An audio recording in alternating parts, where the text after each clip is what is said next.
Happy New Year, Pathways Church. I'm Jake Collins, your middle school pastor, and I'm excited to join you for the first week of Daily Doses for 2024.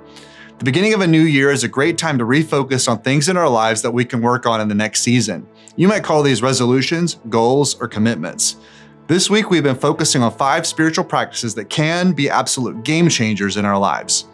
These are applicable to all of us, whether you've been following Jesus for a few days or a few decades.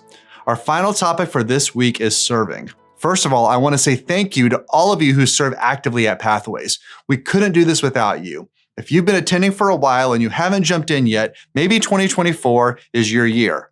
In Romans 12, Paul flies through a rapid-fire list of practices that should be part of the local church. In verse 11, he writes, "Do not lack diligence and zeal. Be fervent in the Spirit. Serve the Lord." Here, serving is not placed in a context of obligation or compulsion. It's paired with zeal and fervency. If we look at the surrounding verses, we see instructions about love, hope, prayer, and hospitality. I spent 2 years serving at a portable church plant in North Carolina, and I'm so incredibly grateful for that season. We met at a school, and our team had to arrive super early on Sunday morning for setup. On the plus side, because we had to stay after and tear down, we would always miss the after-church lunch rush. I would often eat lunch with families after we wrapped, and we almost always had an empty restaurant. We also saw the next generation step up in a major way. When I was interviewing for my first full-time ministry role, they asked me what I was most proud of about my church's next-gen ministry. I told them that all of our students were actively serving and that all of our kids, kindergarten and up, had helped us with setup or teardown.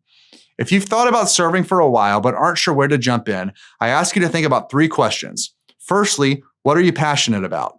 Second, how has God spiritually gifted you? And finally, where is there a need?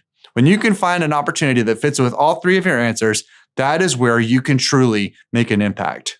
So as we head into 2024, I challenge you all to take a new step or a renewed step in your faith journey.